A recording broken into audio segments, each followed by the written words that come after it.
পাকিস্তানের আয়তনের সবচেয়ে বড় কিন্তু জনসংখ্যায় তুলনামূলক কম প্রদেশ বেলুচিস্তান আবারও সহিংস সংঘাত ও রাজনৈতিক অস্থিরতার কেন্দ্রে উঠে এসেছে। দীর্ঘদিনের বিচ্ছিন্নতাবাদী আন্দোলন, সামরিক অভিযান, অর্থনৈতিক বৈষম্য এবং আন্তর্জাতিক ভূ রাজনৈতিক স্বার্থের সংঘাতে নতুন করে প্রশ্ন উঠেছে, বেলুচিস্তান কি শেষ পর্যন্ত পাকিস্তান থেকে আলাদা হয়ে যেতে পারে? সম্প্রতি প্রদেশটির বিভিন্ন এলাকায় বেলুচ বিচ্ছিন্নতাবাদীদের ধারাবাহিক হামলায় পরিস্থিতি আরও উত্তপ্ত হয়ে উঠেছে। নিষিদ্ধ সংগঠন বেলুচিস্তান লিবারেশন আর্মি একাধিক হামলায় দায় স্বীকার করেছে। পাকিস্তানি সেনাবাহিনীর তথ্য অনুযায়ী এসব হামলা ও পাল্টা অভিযানে বহু মানুষ নিহত হয়েছেন, যার মধ্যে বেসামরিক নাগরিক, নিরাপত্তা বাহিনীর সদস্য এবং বিদ্রোহীরাও রয়েছেন। তবে বিদ্রোহীদের দাবি ও সরকারি হিসাবের মধ্যে বড় ধরনের পার্থক্য রয়েছে। প্রাদেশিক রাজধানী কোয়েটা সহ বিভিন্ন এলাকায় হামলা, বিস্ফোরণ ও নিরাপত্তা সংকট দেখিয়ে দিচ্ছে যে কয়েক দশক পুরনো সংঘাত এখনো শেষ হয়নি। পাকিস্তান সরকার এসব হামলাকে বিচ্ছিন্নতাবাদীদের শেষ চেষ্টা হিসেবে দেখালেও বিশ্লেষকদের মতে সংঘাতের শিকড় এখন অনেক গভীরে প্রতীত। পাকিস্তান দীর্ঘদিন ধরে দাবি করে আসছে যে বেলুচিস্তানের বিদ্রোহ বিদেশি শক্তির সহায়তায় পরিচালিত হচ্ছে। বিশেষ করে ভারতের সম্পৃক্ততার অভিযোগ ইসলামাবাদের নিরাপত্তা কৌশলের গুরুত্বপূর্ণ অংশ হয়ে উঠেছে। 2016 সালে ভারতীয় নাগরিক কুলভূষণ যাদবকে গ্রেফতার এবং তার দেওয়া তথাকথিত স্বীকারোক্তিকে পাকিস্তান এই দাবির পক্ষে প্রমাণ হিসেবে তুলে ধরে।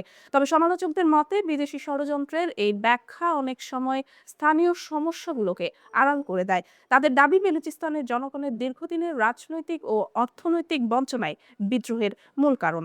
বেলুচিস্তান খনিজ সম্পদে সমৃদ্ধ হলেও প্রদেশটি পাকিস্তানের সবচেয়ে দরিদ্র অঞ্চলগুলোর একটি হিসেবে বিবেচিত।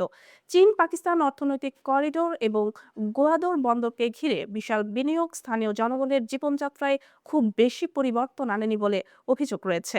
অনেক স্থানীয় বাসিন্দা মনে করেন এসব প্রকল্পের সুবিধা মূলত ইসলামাবাদ ও বেইজিং এর হাতে কেন্দ্রীভূত হচ্ছে। এই বঞ্চনার অনুভূতি বিচ্ছিন্নতাবাদী আন্দোলনের জন্য শক্তি যোগাচ্ছে বলে বিশ্লেষকদের মত।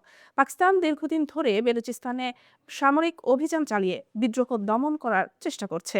আধুনিক নজরদারি ব্যবস্থা, ড্রোন অভিযান এবং নিরাপত্তা তৎপরতা বাড়ানো হয়েছে। তবে অতীত অভিজ্ঞতা দেখিয়েছে সামরিক অভিযানে বিদ্রোহ সাময়িকভাবে কমলেও স্থায়ীভাবে শেষ হয়নি। স্থানীয় অনেকের মতে নিরাপত্তা বাহিনী বিদ্রোহীদের দমন করতে পারলেও মানুষের মনে জমে থাকা ক্ষোভ দূর করতে পারেনি। মানবাধিকার লঙ্ঘন, গুম ও বিচার বহির্ভূত হত্যার অভিযোগ পরিস্থিতিকে আরও জটিল করে তুলেছে।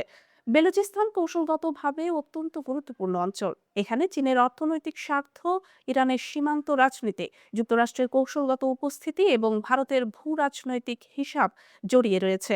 পাশাপাশি আফগানিস্তানের সীমান্ত পরিস্থিতিও এই সংঘাতে প্রভাব ফেলছে।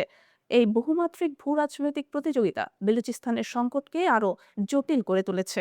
বিশ্লেষকদের মতে বেলুচিস্তানের বিচ্ছিন্ন হওয়ার সম্ভাবনা পুরোপুরি উড়িয়ে দেওয়া না গেলেও তা সহজ নয়।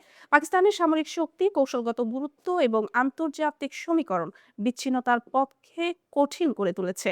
একই সঙ্গে বিচ্ছিন্নতাবাদী আন্দোলন এখনো পুরো প্রদেশ জুড়ে একক নেতৃত্ব বা সর্বজনীন জনসমর্থন গড়ে তুলতে পারেনি। তবে দীর্ঘদিনের রাজনৈতিক বঞ্চনা ও অর্থনৈতিক বৈষম্য যদি সমাধান না হয় তাহলে সংঘাত আরও তীব্র হওয়ার ঝুঁকি থেকেই যাবে। বিশ্লেষকদের মতে বেলুচিস্তানে স্থায়ী শান্তি প্রতিষ্ঠার জন্য শুধু সামরিক পদক্ষেপ যথেষ্ট নয়। রাজনৈতিক সংলাপ, অর্থনৈতিক অন্তর্ভুক্তি, স্থানীয় জনগণের উন্নয়ন এবং আঞ্চলিক কূটনৈতিক সমন্বয় ছাড়া সংকটের স্থায়ী সমাধান সম্ভব নয়। বেলুচিস্তান পাকিস্তান থেকে আলাদা হবে কিনা এই প্রশ্নের উত্তর এখনো অনিশ্চিত। তবে একটি বিষয় স্পষ্ট, প্রদেশটির ভবিষ্যৎ নির্ভর করছে পাকিস্তান কতটা কার্যকরভাবে স্থানীয় জনগণের ক্ষোভ ও বঞ্চনা দূর করতে পারে তার উপর।